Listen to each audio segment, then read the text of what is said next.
What's up, folks? It is 8 p.m. It is Wednesday evening, 8 p.m. UK time. I am here for our live Q&A. Hopefully there'll be a bunch of you tuning in today. We're here to answer any questions on health, fitness, fat loss, weight loss, supplements, nutrition, you name it, I'm here. I will answer anything that you can throw at me as best I possibly can. Now, while we've got a few of you joining, I'm going to wave my hands a little bit. I will fill the time with a few questions I've put out today, specifically to females, and things that are going to be good space fillers while you're all dropping in. Now, one of the questions that was asked to me today by, I believe, Sarah Weston PT was how to deal with carb cravings when on your period. Now, I actually put a bigger video on this up on YouTube some time ago. What's up, Matt Earls? Jacked Mayfair trainer. How to deal with carbs when on your period. Now, one of the things that happens on a female's period is that you end up slightly more insulin sensitive. There's a number of reasons why you need more carbs. Your body wants to elevate serotonin, which is your feel-good hormone, your happy hormone. Your body tries to elevate that. Your body's also very much more insulin sensitive. And what that means is that your body clears your blood of glucose far faster than it ordinarily would. Now, this means that your demand for carb legitimately does go up. Now, if you're on a low-carb diet, especially if you're body conscious, you are going to end up craving carbs like an absolute demon. Now, rather than reaching for cake and ice cream and chocolate and all of the sweet things that your body is going to interpret as a solution to this problem, you're better off planning ahead of time and adding in some clean carbs into your diet, something that's programmed, something that's planned, something that's going to make you feel good, that's going to take away the necessity for that craving. Why? Because if you've already planned ahead and you've put a couple of bowls of porridge in over the 4 days or 5 days or whatever, you're not going to feel as guilty afterwards than if you've eaten a big tub of Ben & Jerry's, something like that. So think about it. Plan ahead. Add more carbs to your diet in the 4 or 5 days during your period. Add clean carbs and you will not be craving high sugar, super high GI foods. With regards to cravings, your body is always going to tell you what it needs. Okay, if it feels like it's deficient in something, it feels like it doesn't have something it needs, it will tell you. Now, the problem is with something like cravings is that if your body is short on calories or short on sugar, which is often the reason that you're going to get cravings, it's not going to tell you to go and eat a bowl of oats. It's going to say, right, how can I solve this problem as fast as I possibly can? It's going to jump into the little database in your brain and say, well, where do I know I can get loads of sugar from and loads of calories from really fast? It's going to direct you straight to junk food. So if you can understand that that is going to happen, understand how to interpret your cravings, you'll be able to remedy them slightly better in the future. So we've got people coming in, so I will check just in case we've got any questions on their way. Plenty of you in. We've got some thumbs up, we've got some wavers, but no questions. So, who's going to kick us off with the first question? I'm going to put the aircon on. I hope it's not too loud. Please do tell me if that's too loud, folks. If you can hear that aircon a bit too loud, let me know. How do I lose my mum tum? I carry an extra weight on my tummy. Charlie, losing any amount of body fat is always down to dieting. It's getting your diet absolutely perfect. Now, with regards to belly fat, there could be a correlation between high stress or higher cortisol and storing belly fat more predominantly there than anywhere else. Now, this means that you have to make sure you're recovering correctly, you're resting correctly, you're taking care of your sleep, that you haven't gone too low carb for too long, or you haven't gone too low calorie for too long. Now, these are always classic problems with a lot of female dieters, is that you choose to suffer, you choose to starve yourself, or you choose to take it to extremes, and this is a problem. So what I would recommend you do is you be consistent, bring calories down, but don't take carbs away completely. Take them lower, don't take them away completely. Make sure you're not overtraining, and that's a big key thing for maintaining your stress levels. And again, understand the differentiation between potentially after a pregnancy you could have saggy loose skin. That is not necessarily fat, so don't take yourself to extremes if it's actually just loose skin. But with regards to the specifics of it, get your diet in check. There are no exercises per se that are going to help. Obviously exercise does help you lose fat, but in general, get your diet nailed and the belly fat should start to disappear. Just don't go to extremes. Whatever happened to UP Glasgow? Did it just never take off? I wouldn't be able to answer that one, Stuart. I'm not sure. I know there was talk of it there. I can't remember if it actually opened. That's a long time ago now for me. Gary the Barber, if I hit my macros but struggle to hit my total calories, what should I up? No pun intended. How can you hit your macros without hitting your calories? Because your calories should be a breakdown. Oh, sorry, your macros would be a breakdown of your calories. Kimmy Bob, can you answer my question about protein in reference to my DM? Can you elaborate? Ask it again, please, Kimmy Bob. Do you mean the fact that you are eating excessive amounts of protein? Unfortunately, I've had about 600 questions today, so please put the question in the chat here so people can see it. How do I get a tighter stomach, please? H. Bradbury, you take care of your diet. You make sure that your diet is in check, that you aren't eating excessive calories, that you aren't taking in too much junk food, that you aren't drinking excessive amounts of alcohol, etc., and that you have your calories controlled. If you can do that, you will lose belly fat and you will get lean and a tighter stomach. How do I get a tighter stomach? Jones, when does Alderley Edge open? I'm not sure, Jones. I wouldn't be able to tell you that either with regards to specific opening dates. But best bet is to subscribe to post notifications in the UP Instagram page here, and then any announcements with things like that will be posted up. Got plenty of you in, plenty of you in, plenty of you in. Let's go. Give me Bob. How much protein is too much? So, how much protein is too much? Protein is not as simple as the formulas that people make it out to be. So, you know, what you will hear is that you want 1 gram per pound, or you want 2 grams per pound, or you want 4 grams per pound. You hear some people say. Now, there's no definitive answer to that because protein is not as simple. Anything with your nutrition is not as simple as ABC. Now, I could take 2 people that are absolutely identical twins, give them exactly the same food, the exact same protein intake, but the outcome could be vastly different. It's not as simple as putting the protein in and then expecting for the best result. You have to take into account protein turnover. So, for instance, in your case, Kimmy Bob, 2 women could have very different testosterone levels. One of them is going to turn over protein very, very fast. And by turnover, I mean essentially use it to build new tissue. That means that because their body is turning over very, very fast, they're going to need more protein to maintain that process, to maintain anabolic and to maintain sort of optimal health. Whereas someone the exact same size, the exact same shape, but who is hormonally different, would have a lower demand on their protein intake, okay? Now, secondary to that, and what is often, I would imagine, probably more common, is the digestive issue. Now, most of us out there have got digestive problems because we go out and get pissed at the weekends, we're overly stressed, we eat a lot of junk food, or we have eaten a lot of junk food, even if we don't currently. Now, all of these things can cause damage to our guts, damage to our stomachs and our digestive systems. This then means that when you're putting something as heavy as protein in, that your body can actually have difficulty breaking it down. It has difficulty absorbing the nutrients. Not only that, but because that is an extra stress on your body, it will elevate your stress hormones, which again has a knock-on effect on fat loss, on muscle building. It's more likely to make you catabolic than anabolic. So you see, it's not that simple. There are so many things that go into it. How much protein is too much? I'll be honest, for most females, if it was me, I would never give a female, even if she's really quite, stacked and jacked, I'd never really give a female more than about 100 grams of protein a day. And that's at the upper limit. Because A, there's a good chance that she's going to start to look a bit jacked then. She's going to gain more muscle than I want her to gain, rather than looking nice and feminine and curvy.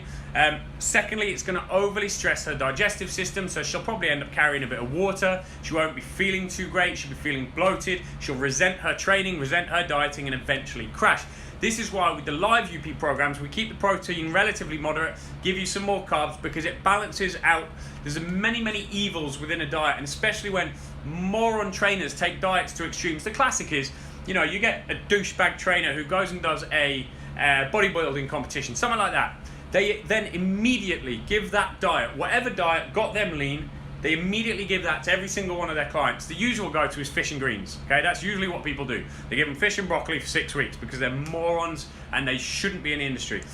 What the Live UP program does is give a moderate to high amount of protein, enough to feed the body and fuel the body adequately to recover. We also give you carbs to make sure you can maintain a stable blood sugar level, and you're not going to crave and you're not going to crash. The difference between one-to-one, really acute one-to-one training, is that you're accountable to a specific trainer 24/7, so there's a good chance you're not going to cheat.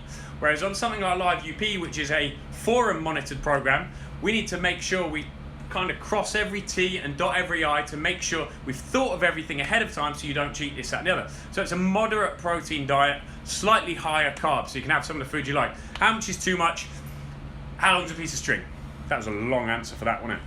I've had my first UP training on Sunday and still have DOMs. How can I reduce this time? Gabby, it's always going to happen when you're training, especially if you're training in a new way or for the first time. Best bet is getting a hot bath every single night, bit of massage on your legs, etc., all the painful areas, and magnesium salts. Get some magnesium salts in your bath.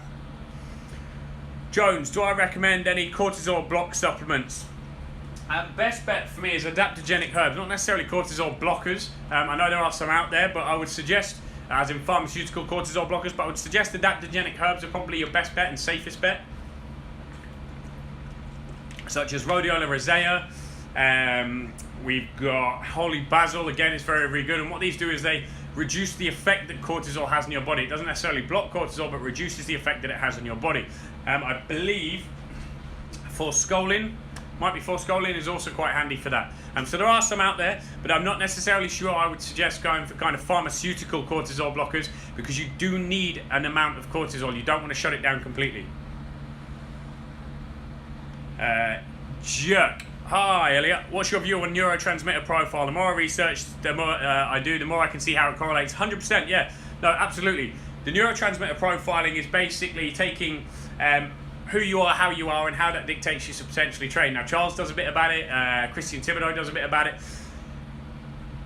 And yes, I do believe that there's something in it, but is it the be-all and end-all? And this is the dangerous thing with so many things in the fitness industry, is that when they come out, people then decide that that is gospel and they forget everything else that they say. Now, what I will say to you is absolutely read up on it, take it into account, take influence from it, but make sense of it. And this is the thing, learn how to apply it to the real world, because if not, you're in danger of being a one-trick pony and it'll probably be wrong. The fact of the matter is, to a degree, stuff like that may be like a horoscope. It's kind of a self-fulfilling prophecy. You will see something in your neurotransmitter type and you'll say, oh yeah, oh my god, that's definitely me. Oh, can you believe this? Hey Tracy, look how much this is me. You will then change, but because you're excited about the change and you're excited about how you do something, you will apply yourself more to it, because you're like, oh, this is definitely going to work. You have the confidence, you have the commitment. So yes, I do think there's something in it, but as with anything in the fitness industry, take it with a pinch of salt, experiment, track, assess, adjust, but don't fall head first with everything you've got into it, because then you'll be disappointed. Best exercise to build a bum. In my opinion, it is the hip thrust or glute bridge. Same exercise, but make sure you're executing it correctly. One of the major things that almost everyone I've ever seen doing a hip thrust does is they don't have a posterior tilt. By that, I mean tucking their pelvis under. You can't see me doing it now, even though I am doing it. You can't see the pelvis tuck under. Most people just try and get the bar off the floor by arching their back. I actually saw a female personal trainer from the south coast of the UK the other day. Clearly a very, very strong girl, but she was doing hip thrusts on an Instagram video, had overloaded the bar by, I would estimate, about 100 to 80 kilos, 80 to 100 kilos, I'd say. Now, yes, she was moving the bar, and it looked great and very impressive to anyone on looking who doesn't really know what they're doing, but the form was absolutely shocking. All she was doing was working her hamstrings, potentially a bit of her quads, and her lower back. Her glutes weren't even engaging. So, hip thrust, glute bridge, that is your go-to exercise if you want to build a big bum. Just make sure you're doing it correctly. Right, coming through, Clary. Dave, at UPE, how many times do most clients train? 3 days a week on the whole, and that's, don't get me wrong, there are a few who maybe go a little bit more. It takes slightly more complex programming, but 3 days a week is standard. You talk a lot about protein, carbs, good fats, etc. You don't often mention fruit. Are bananas a no-no when wanting to lose fat? Depends how fat you are, madam. Again, in the live UP programs, I allow the girls to have fruit, but with something like bananas, I would suggest only after a workout. They're super, super, super high in natural sugars. Now, people say, oh yeah, but it's natural sugar, it's this, that, and the other. Now, glucose, which is, the standard conversion of sugars into what the body uses, glucose, and fructose are very, very different. Glucose is insulinogenic, so when it goes into the bloodstream, insulin is released and it unlocks muscle cells to allow the sugar in, okay? The muscle cell then shuts and it uses it for fuel. Now the problem is, fructose doesn't do this. Fructose gets sent straight to the liver to be converted to fat. That's all it does. This is why when you hear people say on a fat loss diet, fruit isn't ideal. No, it's not ideal at all. It's not necessarily going to be doing you great if you're smashing down loads of fruit. However, if it's the difference between an apple being allowed in a diet, planned for, or a Mars bar, give someone an apple, okay? Do you need more calories if you're moving more? Potentially, yes. Best time to eat carbs, for most people, post-workout and before bed. Opinion on taking D3, it's a supplement to cycle. No, I wouldn't cycle it, Elias. That's like if you were having to cycle D3, you would only be allowed to go out in the sun 2 days a week, you know, then the rest you'd have to come back inside. I think a 5 to 10,000 IU daily dose of vitamin D3 will do you nothing but good, and you wouldn't have to come on and off. Peter, what's up? MJ, what's up? What helps gets rid of stretch marks, a good quality protein diet, plenty of water, and with regards to any kind of creams or supplements you can take, collagen supplements, get a collagen cream, it may help, no guarantee. How should the split between protein, carbs and fat be ideally for gaining muscle mass? Some people say 40-40-20. There isn't, Sarah, there isn't an ideal thing. The reality of it is that, you know, it's all very well, those sitting with those percentages, it gives you a baseline. Okay, there is no right or wrong because everybody is different. Everyone digests foods differently. Everyone has different genetics. Everyone has different levels of training intensity, even if they're doing the exact same program. There's so many variables that mean there is no right answer to something like that. However, what I would recommend you do that if you're trying something like that is you try it and you use it as a baseline to make decisions from. Did it work? Great, awesome, stick with it. Didn't it work? Then change things up or down based on what has happened, essentially. There is no right answer to that. There is no perfect split. Everybody is going to be very, very different. What's UP's favourite choice of marketing, hard lifting, social media? Our favourite choice of marketing is results. This entire business has been built on the fact that we can get better results than anybody else on the planet. And then obviously that has been put on social media, on Facebook, on Twitter, on Instagram, and that has led us to where we are now. You know, we don't do leafleting really. You know, there's the odd thing, I believe, the only real magazine ad we've ever done is in the British Airways in-flight magazine, in business class or upper class. And obviously there's a few magazine publications Nick writes for, like Flex, this, that, and the other, but we don't do any sort of leafleting per se. Our best marketing and my best advice to you to market your business is to work on your product. If you work on your product and you deliver the best product to your clients will be your best marketing tool, because they will just go out and they will speak to people and they will want everyone to have a piece. Harry, just started training at Manchester. Good atmosphere, great trainers. Can't wait to see my results. Neither can I, Harry. Make sure you let me know how you go. I'd love to see you on these chats more often. Welcome to the UP family. What's your view on a high protein breakfast? I love a high protein breakfast. You should absolutely have a high protein breakfast. During the night while you're sleeping, there's a potential that you're, because you've not had food for a while, you're fasting, that you're going to be breaking down muscle. Now, what wakes you up first thing in the morning is actually a cortisol spike. Okay, cortisol gives you a shunt and it wakes you up. That's why you get up and get out of bed. Now, you don't want cortisol high for too long. Why? Because you are breaking down muscle tissue when cortisol is high, potentially. Now, the key to fat loss, the key to looking great is to remain in an anabolic state, in muscle building state, not a muscle breakdown state, for as long as possible, for as much of your day as possible. This is why potentially fasting doesn't work for people who aren't already carrying tons and tons of muscle, because they can afford to lose it. The rest of us cannot. So a high protein breakfast for me is vital for two reasons. Number one, it's going to stop that breakdown of muscle tissue, which in turn is going to have a long-term knock-on effect to an improved metabolism, improved body shape, and a leaner physique. Secondly, it will get your digestive system working properly. Okay. Thirdly, I'll give you an extra bonus point. Carbohydrates for breakfast, which are the kind of stereotypical breakfast food, they actually elevate serotonin. And the way to think about that, serotonin is your feel-good hormone, your sleepy hormone. It's what is highest right before you go to bed at night. Okay. Think about after you eat a big bowl of pasta. You eat a big bowl of pasta, you just want to go to sleep. Why? Because the carbs have elevated serotonin. Okay, so the last thing you want to be doing first thing in the morning when you wake up is taking in a big dose of something that releases a hormone that makes you go to sleep, right? You want to be awake, you want to be on the ball, you want to be focused. So high protein and fats first thing in the morning. Rich Levy, hello. Kimmy Bob, thanks for answering in so much depth. Think I relate to the bloating with too much protein.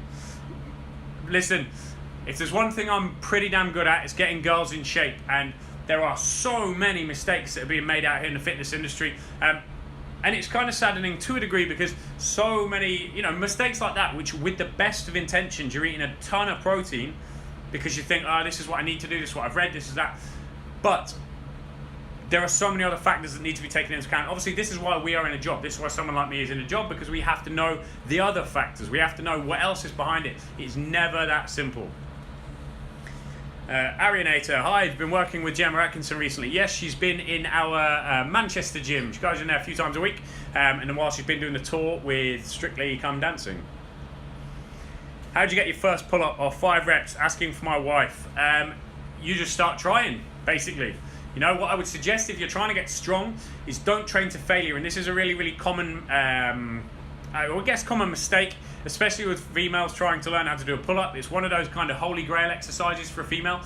Don't train to failure. Get yourself some bands, some elastic bands, or a machine that assists you, and just gradually progress over time. Be patient with it, progress over time by removing as much assistance as possible without going to failure on your sets. If you're looking for outright strength, I would suggest keeping your number of reps to below 5 per set. And frequently, you know, something which would potentially work pretty well for a female is every other day, do 1 set of 5 pull-ups. Don't go to failure, and gradually start taking away the assistance.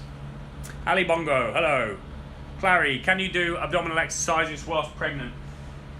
Depends how pregnant. In the early stages of pregnancy, I would suggest you can do static movements, planking, things like that, bracing. Towards the later stages of pregnancy, even the 3rd trimester, as soon as you start to get diastasis recti, which is your abdominal wall pulling apart, and even just a little bit before that, don't do anything. Trust me, it's not worth it. If you don't believe me, go onto Google and type in unrecovered diastasis recti or something like that, or postpartum diastasis recti, because you will see what happens to a girl's stomach if she's tried to train too soon after pregnancy, and it ain't pretty. I don't want that to happen to you. Joshua, what's my thoughts on training on an empty stomach? Personally, I can't do it because I can't concentrate. My brain is not in the game. If I'm thinking about food, I'm thinking about food. I can't think about anything else. It is a disability of mine. Secondly, I also certainly wouldn't suggest it for females. Girls never train on an empty stomach.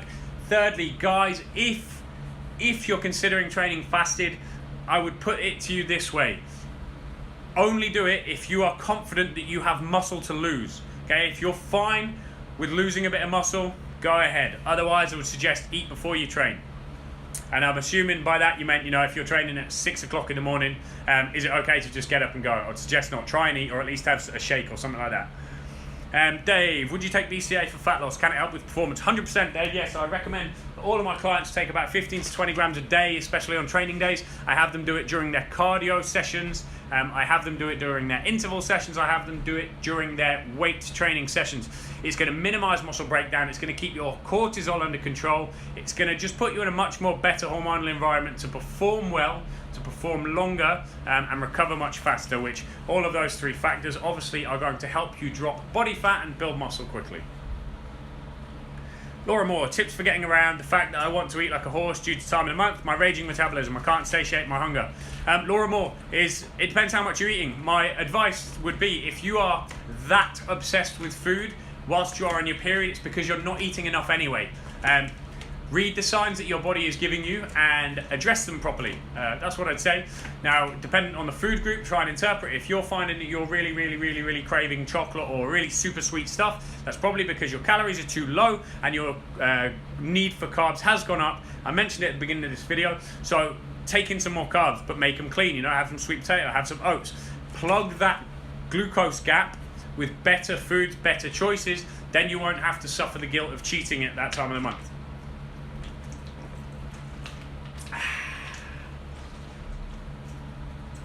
AM Fitness Nutrition, what are my thoughts on carbs being used in the morning for balancing blood sugar levels and stimulating metabolism? When you eat, you're going to stimulate your metabolism anyway, and it's not going to balance your blood sugar. When you wake up, not in my opinion, unless you're super lean, maybe, and you're using the carbs correctly, maybe. On the whole, if you're taking in a big dose of carbs in the morning, that's going to do the exact opposite. It's going to imbalance your blood sugar because it's going to give you a peak followed by a pretty rapid trough. This is usually that pitfall that most people get into, is that they have cereal or toast or something like that for breakfast. They get to work at 10 and they are absolutely ravenous, and they're picking at biscuits and donuts and whatever else happens to be in the office vending machine. If you take in something like an omelette, for instance, you know, an omelette and some spinach, almost guarantee that you're not going to be hungry for hours and hours and hours and hours and hours, which, yeah, carbs do have a stimulatory effect to the metabolism, but that stimulatory effect is usually going to mean that people are going to eat more during the day. Therefore, they're going to overeat on their calories. So, depends. If we're talking fat loss, I wouldn't recommend it. If we're talking just outright putting as many calories as you possibly can at all times, like let's say a strongman, then yeah, it can have a place. You've mentioned carb releases serotonin and makes you want to sleep, but doesn't carbs give you energy? Athletes eat carbs before training as it helps increase performance.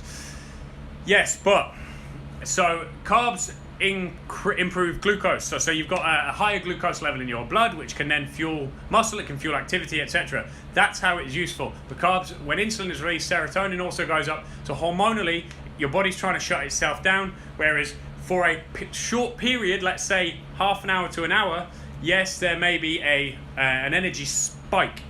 You'll get hyperactive, but that's always followed by a trough. Unless, of course, you are extremely lean and your body uses glucose extremely well. This is often why athletes will take in carbs before a workout or before a game or a match, whatever, because they are athletes, right? Their bodies know how to use fuel correctly. When I look at Michael Phelps, I believe, said he was eating 15,500 calories a day when he was swimming, but that was because he was swimming for 8 hours a day. For most of you out there who wake up in the morning, most activity you do before you get to work is going to the toilet, coming back from the toilet, going to your kitchen, going from your kitchen to your car, okay? That does not warrant a high carb intake, okay? Do you advise a protein shake before workout if you don't have time to eat? If you don't have time to eat, then yeah, it's the lesser of two evils. Do I think it's optimal? No, I don't. How would you advise exercise for a teenager? I would advise them to, it depends on, if you're talking a 13-year-old, then I would say get them to do something that they really enjoy. The best possible thing, if I had a child, I would get them into gymnastics. I would get them into gymnastics as fast as possible. It's going to make them socially far, far better. It's going to make them strong as hell. It's going to give them amazing, mobile, balanced body and physique. And it's damn good fun. That would be my go-to if I could. But unfortunately, I move around too much to be able to do gym classes, and I don't have a child. But I would suggest find something like, if it's a boy or a girl, something like gymnastics, dance, or martial arts would be my go-tos. If we're talking a 16, 17, 18-year-old and they want to get into the gym, then by all means get them in the gym, but get them into a gym that will support them, that they're going to have adequate guidance and there's going to be no bad influences in there. Been at the gym 6 months and have lost lots of inches everywhere, probably halved in size but weigh the same. Definitely see a difference but not in pounds. Your weight's irrelevant. Listen, this is one that's especially important to all of you girls. Your weight is absolutely 100% irrelevant to what is happening to your body, okay? It can fluctuate up to 4 kilos a day for most of you, depending on the time of the month, depending on what you've eaten the previous day, depending on what you've eaten today, depending on whether you pissed yesterday, whether you took a shit, whatever. Your weight is completely irrelevant, and it should never, ever, ever, ever have any power or any pull on your feelings of self-worth or achievement. What I would advise all of you do out there, especially females, the same applies to males to a degree, but we tend to take it a little less seriously and it doesn't necessarily affect us emotionally in the same way as females. All of you girls out there, throw your damn scales away and never, ever, ever, ever, ever step on them again. Can too much cardio be bad for you? I do 4 weight sessions a week and 7 cardio sessions a week. You're probably going to be breaking down a good amount of muscle. If you're breaking down a good amount of muscle with that kind of balance of cardio to weights, metabolism is going to be slowing. You're probably going to have a slightly harder time getting lean, especially if you've been doing it long term. First time listening, really informative. Thank you. No worries, Ali. BCA tablets or powder, or doesn't it matter? For me, I prefer powder, easier to digest, and obviously while you are training, there's not much blood in your digestive system, so it's not working optimally. You want something that is going to be very, very easily absorbed, and I find that if you mix it up in liquid, the logic of my brain says that your body is going to deal with that far better. Secondly, because often if you've got something like our amplifier, which is really, really nicely flavored, it forces you to drink more water during your session. Most people, they're going to have 2 sips of water during a training session, which means the training session is probably not going to be as good as it could have been. You're not going to get the pumps, you're not going to maintain the energy. Whereas if you put a couple of scoops of Amplify amino acids in there, it's going to taste great, and then you're going to be thinking, oh, I'll drink like fruit juice, So I would prefer, my preference, there isn't necessarily any science behind it, but in my opinion, there certainly is massive amounts of logic behind it, and general preference, go for powdered. Love these live vids, getting lots of knowledge. You're welcome, Welly Wombles. Best restaurant for healthy choices. Jen Friend, it depends where you are. I've got no idea. I don't know where you are. You are welcome, Sarah. If protein shake is not recommended, what's the minimum time frame to eat before workout? It depends. I can eat literally as I'm walking into the gym to do my first set, and it doesn't make me bat an eyelid. I'm absolutely fine with that. However, I know people who need at least an hour before they train. So let's say an hour. Shelley, hello. Ella, hello. Shelley Bobs, well said. Get rid of the scales. Absolutely. What dietary advice would you give to a woman going through the menopause who gained a lot of weight around the belly and it won't shift? Are you, let me just ask you this, are you consciously trying to control your diet? Come back at me with that one, Bev. Are you consciously trying to control your diet? Dave, what's the purpose of drop sets? Good for fat loss and getting lean. Drop sets is a way of overloading the muscle and increasing intensity in a workout. For those of you who don't know what a drop set is, let's say I was doing a set of bench press. I did a set of 10 with 100 kilos and I went to failure. I would drop 20 kilos, do as many as I can. Drop another 20 kilos, do as many as I can. That would be a drop set. Now, it's a good way of overloading the muscular system, about pushing yourself that little bit harder, increasing intensity. So it can be very useful in a training program. However, for most of you out there, especially natural trainees, by natural I mean not assisted, not using steroids, anything to aid your recovery like that, you do not want to be using it too often, okay? Maybe one workout every week or two, that will be enough. Don't be using those big failure sets too often without controlling them. Why? Because your recovery is probably not ample enough to push yourself that hard all of the time. Yeah, it's important to redline every now and then, but not all of the time. So use drop sets, but use them sparingly. They're a really nice overload technique to get an extra bit of intensity in your workouts and push your muscles that little bit harder. Welly Wombles, what are the best exercises for losing belly fat? The best exercises for losing belly fat are the big exercises. So the reason being, if we do squats, deadlifts, pull-ups, overhead presses, bench presses, walking lunges, these exercises use every single muscle in the body. Now, this means that for every rep of these exercises, you're going to burn way, way, way more calories. Okay, so by the time you've done 10 reps of, let's say, ab crunches, maybe you've burnt 10 calories. If I get you to do 10 reps of squats or 10 reps of deadlifts, you probably burn 20 calories. You've burnt double by choosing a different exercise. This means that the bigger exercises are going to be better for getting a leaner, tighter tummy and a leaner, tighter body. Do not fall into the trap of thinking that core exercises, crunches, planks, this, that and the other are going to do anything at all to your middle, to your belly fat. They will not. Okay, yeah, they're going to make your abdominal wall, your abdominal area a little bit stronger, but they're not actually going to affect the surface fat that much. Pick big exercises. No worries, Hannah. Great advice on getting rid of scales. No worries. How to deal with muscle aches after workout. Best thing you can do is loads and loads of water, hot bath with magnesium salts in, and massage. Get massage as regularly as possible. What do you think of Barry's Bootcamp Star HIIT training for fat loss? I tell you, Barry's Bootcamp's done really, really well. I mean, to me, it's a miracle. This is my opinion, not that of UP. This is Elliot Upton saying this. I've got literally no idea how that has taken off as much as it has. As with a lot of these really, really successful commercial fitness trends, fitness fads, it's nothing special. There's no real programming in it. It's just blind, burn some calories, go in there and get back out. But that has always worked, right? We talk about group exercise classes, combat classes, things like pump classes, spinning classes. None of these things are programmed to actually have an outcome. All they are is calorie burning. This is often why there's a fine line between them, because most of them injure people over time because they haven't thought about the balance of what's actually happening in the same way as a personal trainer would. But if something like that, whether I agree with it or disagree with it, if it gets somebody off their ass and it makes them fall in love with exercise, then they have done no wrong. They have done no wrong. So my opinion is relatively indifferent to Barry's Bootcamp and basically all the other stuff, you know, Joe Wicks, this, that and the other. Do I think they're doing things correctly? No, I absolutely do not. This is a subject for another video, but they have an awful lot to be thanked for. Best pre-meal before a workout if you're trying to lose weight. I would suggest something protein and fats, omelette. steak and eggs, something like that. Yes, I've cut carbs, eating more veg, whole food, no processed. Okay, and has anything happened there, Bev? If not, you may need to look at your calorie intake.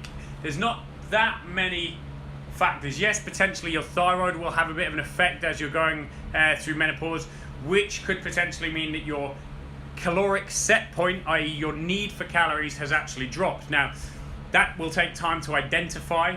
Once you are there, it's about trying to meet that caloric set point and then spike yourself above it at regular intervals, just to give your thyroid a little bit of a kick. It's also worth dealing with a few extra bits. Make sure you're taking something like magnesium to rest properly, and that's also going to help with any hot flushes you have.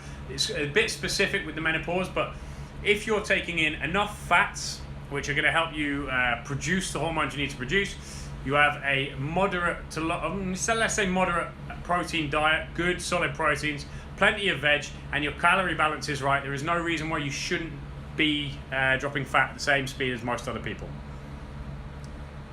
How many sets to failure a week would you recommend for maximum hypertrophy? Vince, it depends on your recovery. There's no answer to that question. I've had clients who could do every single set to failure and they'd still recover and they'd come back bigger and leaner by the next session 2 days later. However, I've had other clients who I wouldn't be able to take them to a set of failure at all. They just wouldn't recover from it. It'd screw them, they'd get injured. How long is a piece of string? If we were to generalize it massively, which sets would I go to failure on? The last set of each exercise, but that's it. Okay, go to failure on the last set of each exercise. Most of the general population can handle that, but a question like that, it's all down to the recovery factors of that individual. What are the best exercises for anterior pelvic tilt? I would do something like a reverse crunch to help engage your lower abdominal or your entire rectus abdominis, but something like a reverse crunch, which is lying on an incline bench and rolling your knees towards you to get the abs working. I would also be conscious to stretch out the hip flexors. That's very, very important. And then get your glutes working properly with something like hip thrusts and the all singing, all dancing rear foot elevated split squat, because that will stretch out your hip flexors and fire up your glute muscles to start rebalancing that. Benji Mackers, evening. Right, serious question. I know you're spreading the name of UP whilst away and all that, but you're in Barbados, fuck's sake, and the black top's not hot as hell. All I'm doing, the thing is, Benji, all I do, I'm very, very lucky. UP's an amazing place to work. I've been with UP for like 7 years now, since I was 23 I started. And yeah, I do travel a fair amount. I'm only here for a couple of days. It's hot, but I'm working for most of it. So, I've been filming videos, been answering tons and tons of questions. So I don't know, I'm not really thinking about it. And bearing in mind, the rest of the time, the other however many days of the year, I'm in Marbella, which is considerably hotter than this. Considerably hotter. UFit, would you add in extra cardio activity when you're reverse dieting and increasing calories after a diet phase? Not necessarily. No, if you're reverse dieting, obviously you're going to be slowly trying to recover your thyroid, recover your metabolic output. Would I then be doing cardio? No, because it's not a realistic way of monitoring it. Obviously, if you start to put on a ton of fat, maybe you've gone too quick, or you could integrate some cardio, but I wouldn't necessarily say that's the brightest idea. I would stick to whatever it was you were doing when you stopped and start reverse dieting up to find or maintain a slightly healthier maintenance. I can only fit in 3 sessions a week. For fat loss, is it best to do 3 weight sessions or mix up with cardio? Literally, Nick, if you can only fit in 3 hours a week, weights.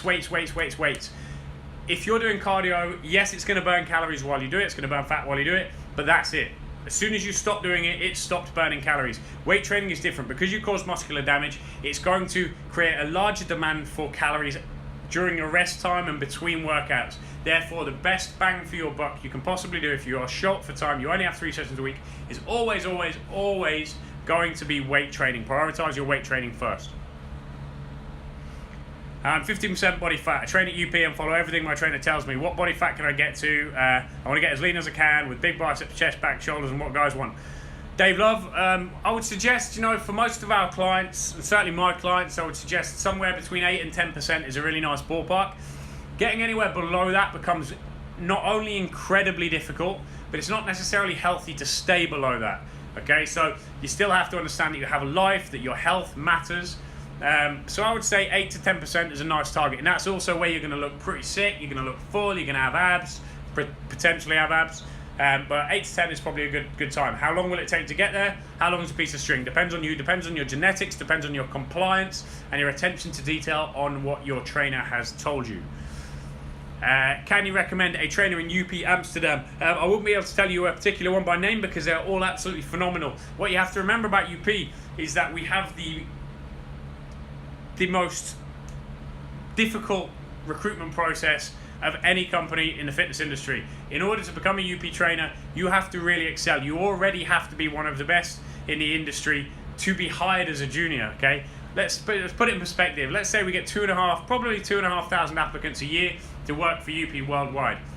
Maybe 5 to 10 of them get hired, okay? Out of those 5 to 10 that get hired, maybe 2 to 5 stay because they can handle the pressure, they can handle the education system, they can handle the fact that someone's always looking over their shoulder. So what that means is that wherever you are training in the world with us, you are in the best possible hands, irrelevant of the trainer that you get. So don't stress about who you get. As long as you're in a UP gym, you're in good hands.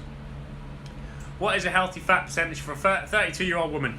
Katie, I wouldn't necessarily say your age comes into it too much, but I would always try to say somewhere around 16%, 14 to 16% is about optimal for a female to look trained, but also look really, really feminine. So, you know, looking really, really nice, looking shapely, really accentuating all the right curves on the body, but without being too lean and having an unsustainable physique.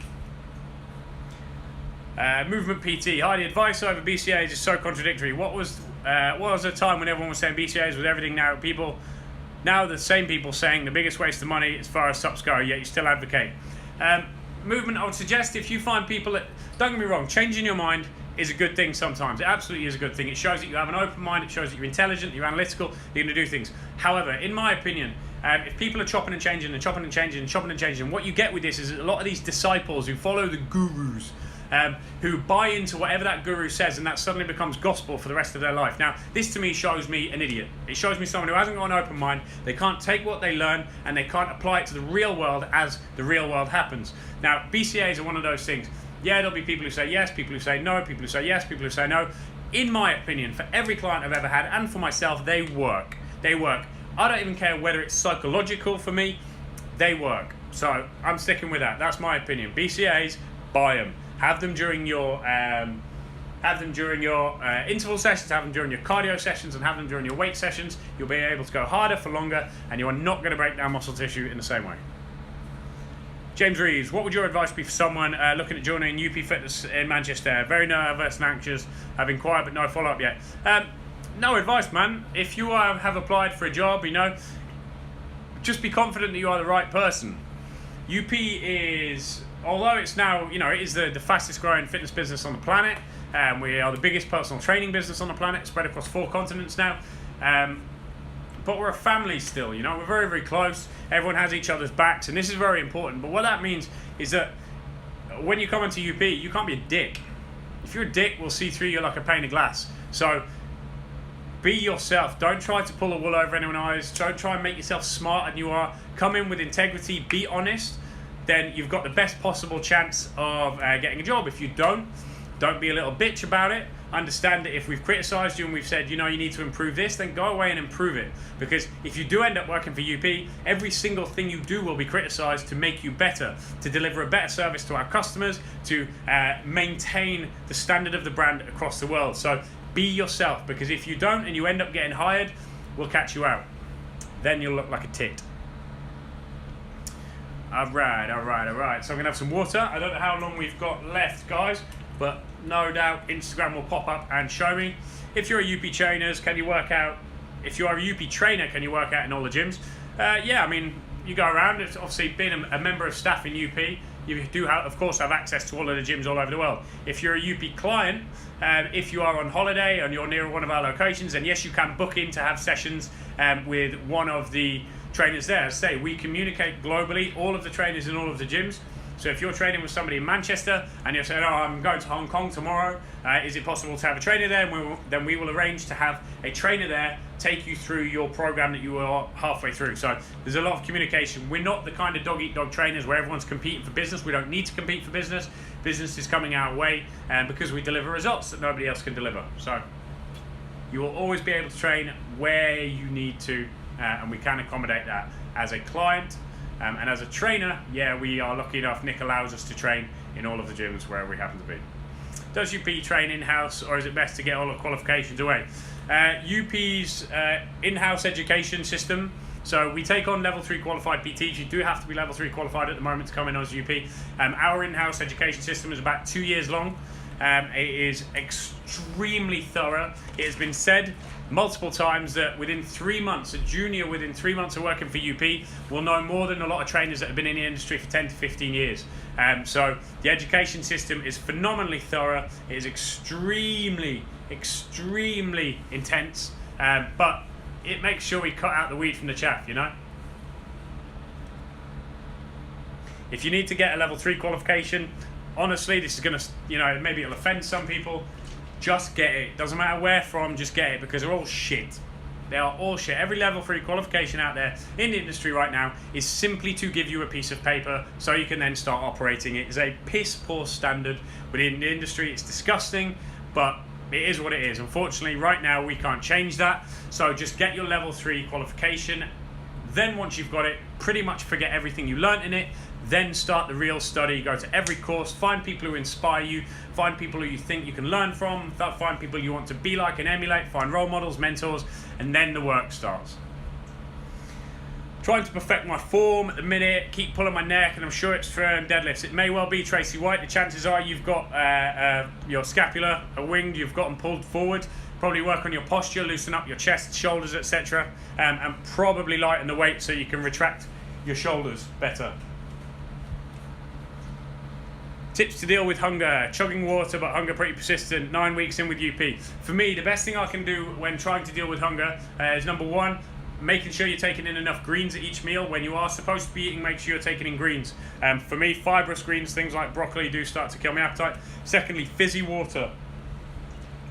Fizzy water will be your best friend. For me, I get a bunch of fresh lime, I squeeze it all in, drink fizzy water. It usually kills my appetite pretty fast. I do love that, it saves me. Heard split squats are good, but often find after doing them I have an issue with my right knee. Madame Evert, you've probably got tight vastus lateralis, which is the outside of your quad. I would suggest making sure before you're doing anything like that is that you foam roll regularly. You get rid of any tension through the quads and the outer side of the quad, and it will probably remedy that pretty quickly. Loads of stuff. Shazzy Fitness. Did your course of Premier Training? Yeah, the classic Premier Training.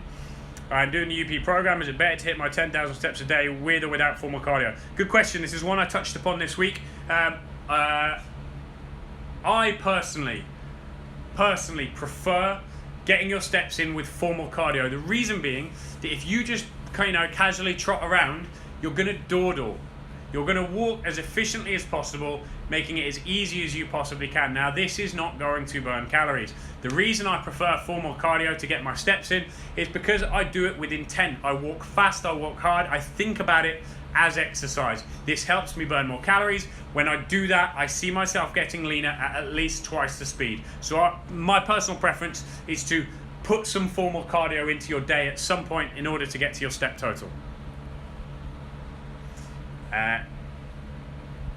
Can we work part-time?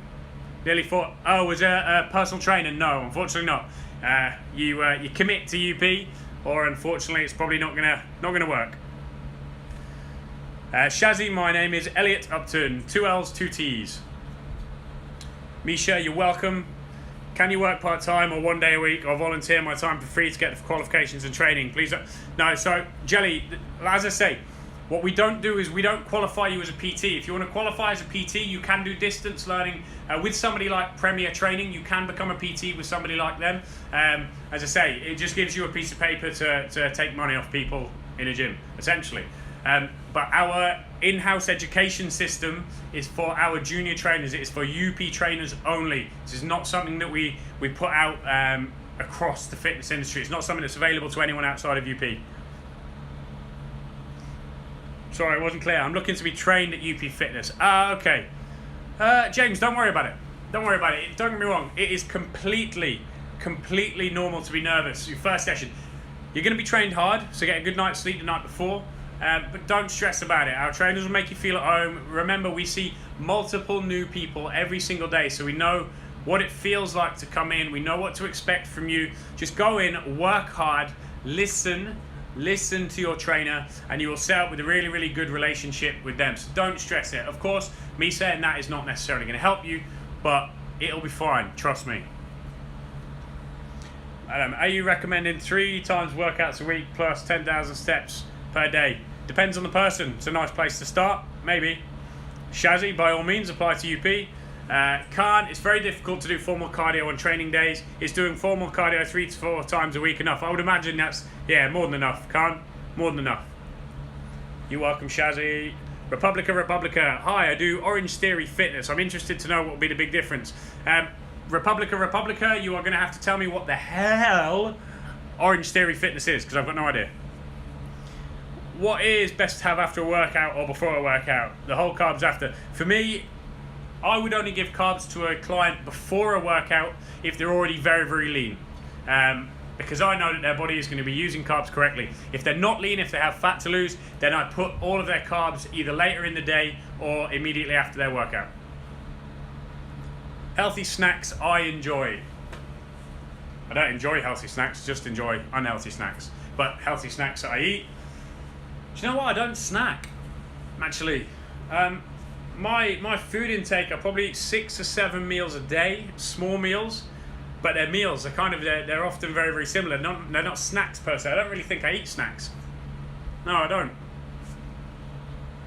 I want to work with UP as you guys are the best, just trying to change careers and have to meet my monthly bills. Could you help advise a good transition? Do your distance learning course. Get qualified as a PT, ASAP. Don't sit on it, don't wait on it, don't hesitate. If you genuinely want to make a change, don't think on it too much. Just get on and do it. Go and find a level 3 personal training course. If you need to do distance learning, just Google it. Go onto Google, www.google.com, and type in personal training distance learning course. That's what you need to do today before you go to bed. Wally, I try and squeeze 2 sessions in a day. Would you recommend weight session then cardio, or just 1 weight sessions? Why do you try to put in 2 sessions a day? If you're doing anything, for most people are never, ever, ever going to recover from a 2 session per day weight training protocol. The average Tom, Dick or Harry in the street is not recovering that well.